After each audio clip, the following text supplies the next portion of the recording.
The champagne flutes caught the light like tiny prisms, scattering gold across white tablecloths and perfect centerpieces. I stood near the entrance of the grand ballroom, watching couples drift past me as if I were invisible. Not invisible, actually. Worse than that. Visible enough to avoid. A woman in a pale pink dress saw me first. Her smile was already forming, that practiced wedding guest warmth, until our eyes met. The smile faltered, then disappeared completely. She leaned toward her companion, whispered something I couldn't hear but understood anyway, and together they moved to a table on the opposite side of the room. It happened again, and again. I wore a deep emerald gown that fit like it had been designed for my body alone, because it had. My hair was styled carefully, deliberately, every detail in place. My jewelry was subtle but unmistakably expensive. I looked like I belonged at this wedding, and that seemed to be precisely the problem. As the ballroom filled, the silence around me grew heavier. Conversation stopped mid-sentence when I passed. Eyes followed me, then quickly looked away, as if looking too long might invite a conversation no one wanted to have. A waiter carrying a tray of hors d'oeuvres hesitated near my table, glancing at me with uncertainty, as though he wasn't sure whether I was supposed to be there at all. 3 empty chairs surrounded me at a table meant for 8. I sat down anyway. I smoothed my dress, rested my hands in my lap, and took a slow sip of water. I didn't rush. I didn't look around for reassurance. I simply waited. Because unlike everyone else in that room, I knew exactly what was coming. My name is Naomi Cantrell. 7 years earlier, that name meant something in this city's tech industry. I had been the lead architect behind a data security platform that promised to change how financial institutions protected their clients. I worked 80-hour weeks, refining systems while others focused on presentations and networking lunches. I explained my own designs to investors, who nodded politely, then redirected their questions to the men standing beside me. The company was called Meridian Solutions. I built it with 2 partners, Marcus Webb and his cousin David. In the early days, we told ourselves that talent and hard work would be enough, that the product would speak louder than anything else, and for a while it did, until it didn't. When the platform finally worked exactly as I had envisioned it, Marcus and David called a meeting. They smiled, the way people do when they've already made a decision and are hoping you won't make it difficult. They talked about optics, about image, about how certain investors felt more comfortable with a different kind of leadership story. The words were polished, careful, almost kind. What they were really saying was simple. They wanted me out. I listened, I nodded, and when they slid the documents across the table, I signed them. They moved on, and I disappeared. The months after I left Meridian were the darkest of my life. I didn't tell my family what had really happened. I couldn't bring myself to say it out loud, to admit that I had let myself be erased so quietly. My mother had raised me to believe that excellence was a shield, that if you were good enough, smart enough, undeniable enough, the world would have no choice but to recognize you. She was wrong, but I couldn't tell her that either. I stayed inside my apartment for weeks. I ignored calls. I watched Meridian's stock price climb as new partnerships were announced, as press releases celebrated innovations I had created. Marcus gave interviews, David posed for corporate photos. They wore success like something that had always belonged to them. I tried to feel angry. Anger would have been easier to carry. Instead, what settled in was something colder, quieter, a clarity that didn't shout or demand anything, but stayed with me, steady and persistent. I realized I had spent years trying to prove I belonged in rooms that had already decided I didn't. I had softened my voice, chosen my words carefully, learned when to speak and when to stay silent. I had worked twice as hard to be seen as half as threatening, and none of it had mattered. So I stopped trying to belong.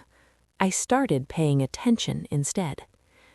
I began with contracts, not skimming them, not trusting summaries, but studying them line by line. I learned how corporate structures were built, how ownership could be divided, hidden, layered behind entities that most people never bothered to trace. I took courses, I hired consultants, I asked questions most people never thought to ask. The severance from Meridian was substantial, not fair, not close to fair, but enough to give me room to move. I invested carefully, quietly, without attaching my name to anything that didn't need it. I built relationships with people who knew nothing about my past, who saw only my competence and my capital. I founded a consulting firm focused on corporate restructuring and equity management. It was dull work, invisible work, the kind that happened behind closed doors and never made headlines, and that was exactly why it suited me. Within 2 years, the firm was profitable. Within 4, it was stable. By the 6th year, it had given me something far more valuable than money: leverage. I began acquiring small positions, minority interests, silent partnerships, pieces of systems that mattered only when they failed. I learned where companies were strong and, more importantly, where they were careless. I watched Meridian from a distance. They were growing, expanding into new markets, taking on debt to fund that growth, signing agreements that looked smart on paper and fragile beneath the surface. I didn't create their vulnerabilities. I simply noticed them. And when opportunities appeared, I moved slowly, methodically. Never enough to draw attention, never enough to look intentional. Like writing code one line at a time until the system behaves exactly the way you designed it. By the time the wedding invitation arrived, everything was already in place. All that remained was timing. The wedding invitation arrived on a Tuesday. Heavy cardstock, embossed lettering, the kind of invitation that wasn't just announcing an event, but a status. Marcus Webb and Charlotte Price requested the honor of my presence at their wedding celebration. I stared at the envelope longer than I expected to. Marcus was getting married to Charlotte Price, the daughter of Preston Price, the venture capitalist who had funded Meridian's Series B, the same Preston Price who had once suggested, in a tone meant to sound reasonable, that the company might benefit from more traditional leadership. Traditional, that was the word he used. Inside the envelope was a smaller card, handwritten. Naomi, I know we haven't spoken in years, but it would mean a lot to have you there. You were part of the beginning, and I'd like you to be part of this new chapter. Marcus. I read it several times, looking for what was underneath the words. An apology, a warning, a calculation. I couldn't tell which one it was, only that it wasn't accidental. He wanted me there. That alone told me more than the note ever could. I laughed, a short sound that surprised me with how steady it was. Of course I would go. I had known I would go long before the invitation arrived, long before the engagement announcement appeared online, long before anyone thought to include my name again. I had been planning for this moment for years. The invitation was just confirmation. I spent the following weeks doing what I always did, reviewing documents, cross-checking structures, following threads most people ignored. The venue, the vendors, the financial arrangements quietly supporting the celebration. None of it was hidden exactly, it simply wasn't advertised. Knowledge works that way. It rewards patience. The venue, Ashford Estate, was owned by a holding company. That company answered to an investment fund. The fund had several minority partners, all wrapped in layers that discouraged curiosity. I was one of them. Not directly, never directly, but close enough that when contracts came up for renewal, when decisions needed to be approved, my lawyer received the notifications. I didn't need control. I needed proximity. By the time the wedding day arrived, everything was aligned. The timelines, the obligations, the dependencies, all the invisible structures that made the visible beauty possible. I chose my dress carefully, not to attract attention, but to make a statement no one would know how to read. I arrived exactly on time, stepping out of the car without hesitation. As soon as I entered the grounds, I felt it. The shift. Confusion first. A woman alone, dressed too well, walking with too much certainty. Then discomfort, as people tried to place me and failed. Their smiles tightened, their conversations slowed. I watched it happen without reacting. I had waited years for this moment. There was no need to rush it. The venue was called Ashford Estate, a historic property with manicured gardens and a ballroom that had hosted senators, celebrities, and people accustomed to being seen. It cost more to rent for a weekend than most people earned in a year. I knew that because I had looked. Not casually, not out of curiosity, but deliberately. Every vendor, every contract, every quiet agreement that made the day possible. Most people see weddings as emotional milestones. I see them as systems, carefully assembled, fragile if you know where to look. I arrived exactly on time, not early enough to seem eager, not late enough to make an entrance. As I stepped onto the grounds, eyes turned toward me almost immediately. The reaction followed a familiar pattern. First, confusion, a woman in a tailored gown, standing alone, moving with certainty. Then the subtle recalibration as people tried to decide where I belonged. I didn't help them. I walked past the greeting line without explanation, accepted a program from the usher, and moved toward the reception area as if I had done this 1,000 times before. The effect was immediate. Smiles softened into caution, conversations paused. A woman in a lavender dress took a small step backward when I approached the refreshment table, as if proximity itself required reconsideration. No one said anything directly. They didn't have to. I found my assigned seat easily, table 12, near the back but not hidden, close enough to feel intentional, far enough to feel dismissive. The place card read simply, Naomi Cantrell. No title, no context, just a name. I sat down and waited for the others at the table to join me. They didn't. One couple approached, glanced at the card, then at me. The woman hesitated. Her husband touched her arm gently, steering her away with practiced ease. They found another place without a word. Another pair followed. Same outcome. By the time the ceremony was about to begin, 3 of the 8 chairs around me remained empty. People had chosen distance over discomfort, separation over politeness. I adjusted my posture, folded my hands, and let the moment settle. This wasn't unfamiliar territory. What was different was that this time I wasn't there to endure it. I was there to observe it. Because everything unfolding around me, the silence, the avoidance, the careful glances, was built on assumptions that would not survive the evening, and I was content to let them believe those assumptions for a little while longer. The ceremony was flawless in the way events become flawless when they are designed by professionals rather than people. Perfect flowers, perfectly timed music, light calibrated to flatter every photograph. Nothing spontaneous, nothing out of place.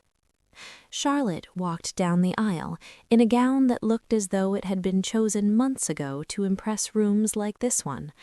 Her father escorted her with the satisfied composure of a man who believed every detail had gone exactly as planned. Marcus stood at the altar, calm and confident, the picture of a successful executive stepping into the next phase of his life. He looked happy. I wondered, briefly, if he ever thought about me, if my name crossed his mind during board meetings or investor calls, if he remembered the nights we worked until dawn, convinced we were building something that would change the industry. Probably not. People rarely remember foundations once the structure is complete. The officiant spoke about partnership and trust, about two lives becoming one. I listened while thinking about contracts, about prenuptial agreements, about trust structures and asset protections, about the invisible frameworks that supported everything happening in front of us. The vows were traditional, Marcus's voice steady, assured, Charlotte's softer, emotional in a way that invited sympathy and approval. When they were pronounced married, the room erupted in applause. I clapped along with everyone else. The reception began with cocktails in the garden. Guests gathered in clusters that formed and dissolved as conversations shifted. I stood near a fountain, holding a glass I had no intention of drinking, watching the patterns repeat themselves. Not a single person approached me. A waiter passed with a tray of hors d'oeuvres, offering them to a couple standing nearby before moving past me without pausing. When our eyes met, recognition flickered across his face. He flushed and doubled back, apologizing quietly. "No, thank you," I said, pleasantly. He hurried away. Across the garden, I noticed David. He looked older than I remembered, heavier, comfortable in the way men become when success cushions them from self-awareness. He laughed easily, gesturing as he spoke, completely at ease. Our eyes met for a fraction of a second. His smile faltered just enough. Then he turned back to his conversation as though nothing had happened. Dinner was announced, and guests returned to the ballroom. I took my seat at table 12 again. The empty chairs remained empty, though the surrounding tables were full, guests having rearranged themselves rather than sit beside me. The woman seated to my left introduced herself as Diane, a friend of the bride's from college. She was polite, careful, directing most of her attention elsewhere. I ate slowly. I listened. I watched. This was the world they had chosen after removing me from the story, and it believed, with absolute certainty, that everything was exactly as it should be. The speeches began after dinner, once the room had settled into that comfortable rhythm where people expected to be entertained rather than challenged. The best man spoke first, telling stories about Marcus's college years, his ambition, his loyalty to the people he cared about. Laughter followed in the right places. Applause came easily. Then Charlotte's father stood. Preston Price carried himself with the relaxed authority of a man accustomed to being heard. He spoke about his daughter, about family, about the pride he felt watching her begin this new chapter. Then, smoothly, he shifted to Marcus. He praised Marcus's vision, his leadership, his groundbreaking work in data security. He spoke about innovation and foresight, about seeing possibilities where others saw limitations. I felt something cold settle in my chest. Those were my words. The language he used, the framing of the work, even the examples he chose, all of it echoed the pitches I had once delivered in rooms like this. Ideas I had shaped, refined, and defended were now being repackaged as evidence of Marcus's brilliance. The applause was enthusiastic. Marcus embraced his new father-in-law and stepped forward to take the microphone. He smiled at the room, confident, practiced. He thanked friends, family, investors, people who had supported him along the way. Each name received its moment of recognition. Then he paused. His eyes moved across the room, table by table, until they found me. For a fraction of a second, his expression changed. Not fear, not guilt. Recognition. And Naomi Cantrell, who was instrumental in the early development of Meridian Solutions. The room went still. Conversations stopped, heads turned, eyes followed the direction of his gaze until they landed on me, alone at table 12, the woman most of them had carefully avoided all evening. I felt the shift ripple outward. Whispers began almost immediately. Phones appeared in hands. I saw someone typing my name into a search bar, curiosity replacing certainty. Marcus raised his glass toward me. I didn't raise mine. I simply held his gaze until he looked away.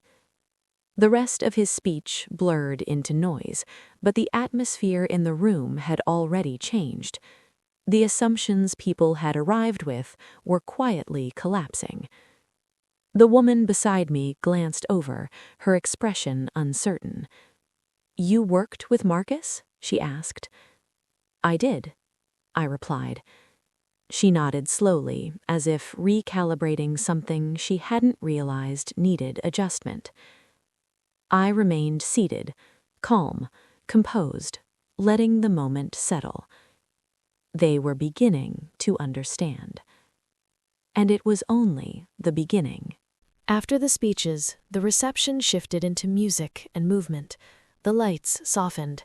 People stood, gathered near the dance floor, leaned closer to one another, as if proximity itself might provide answers to questions they hadn't expected to ask. I remained at my table a little longer, observing the subtle change in behavior around me. Glances lingered now, conversations lowered when I passed. The certainty that had filled the room earlier had been replaced by curiosity, and beneath it, discomfort. As I reached for my evening bag, David appeared beside the table. "Naomi," he said quietly, "can we talk?" I looked up at him. "Can we?" He shifted his weight, suddenly aware of how visible we were. "I know it's been a long time, and I know things didn't end well, but Marcus really did want you here. We've thought about you over the years." "Have you?" It wasn't a question. "You helped build something incredible. We never forgot that." "You forgot to mention it. In interviews, in articles, in every version of the story where credit mattered." His jaw tightened. "We gave you a fair settlement. You gave me what you could legally justify. Those aren't the same thing." David glanced around. A few nearby guests were watching now, pretending not to. "What do you want, Naomi?" he asked, lowering his voice. "Why did you really come tonight?" I stood, smoothing my dress. "I came because I was invited, and because I wanted to see what 7 years of my work looks like when someone else gets to claim it." He opened his mouth, then closed it again. "Enjoy the rest of the reception. It's a beautiful night." I walked toward the terrace, leaving the noise of the ballroom behind. Outside, the air was cooler, carrying the faint scent of flowers from the garden. The music drifted through the open doors, distant and unreal. My phone vibrated. A message from my lawyer. "Are you ready to proceed?" I stared at the screen for a moment, then slipped the phone back into my bag without answering. Some decisions are better made after everyone else believes the story is already finished. I stayed on the terrace longer than I intended, listening to the muted sounds of celebration behind me. Laughter, music, glasses clinking. Inside, the story they believed in was continuing exactly as planned. My phone vibrated again. Another message from my lawyer. "Everything is in position. We can move when you're ready." I looked out over the grounds, the gardens lit softly, the estate glowing with the confidence of something built to impress. Most people saw beauty. I saw structure, layers of ownership, lines of obligation, dependencies that only mattered once you understood where they led. I heard footsteps behind me. Marcus. He stopped a few feet away, uncertain now in a way I had never seen before. "I wasn't sure you'd come," he said. "You invited me." "I know, I just didn't think you'd actually show up." I turned to face him. "Why did you invite me, Marcus?" He hesitated. "You were part of the beginning. It felt wrong not to include you." "Wrong," I repeated. "That's an interesting word." He sighed, rubbing a hand along the back of his neck. I heard you started a consulting firm, corporate restructuring, right? That's right. That's good. I'm glad you landed on your feet. I landed somewhere, I said. That's not quite the same thing. He studied my face, as if searching for something familiar and failing to find it. You seem different. I am. There was a pause, stretched thin by everything we weren't saying. What have you been doing all these years? He asked finally. Paying attention to the things you didn't think mattered. His brow furrowed. What does that mean? It means foundations. Most people celebrate buildings without understanding what holds them up. Marcus looked past me toward the ballroom, then back again. Unease flickered across his expression. You're being cryptic. I'm being precise, I said. There's a difference. I stepped past him, moving toward the exit. Enjoy your wedding, Marcus. Dance with your wife. Celebrate everything you believe you've built. As I walked away, I felt his gaze on my back. The story wasn't over. It was simply changing hands.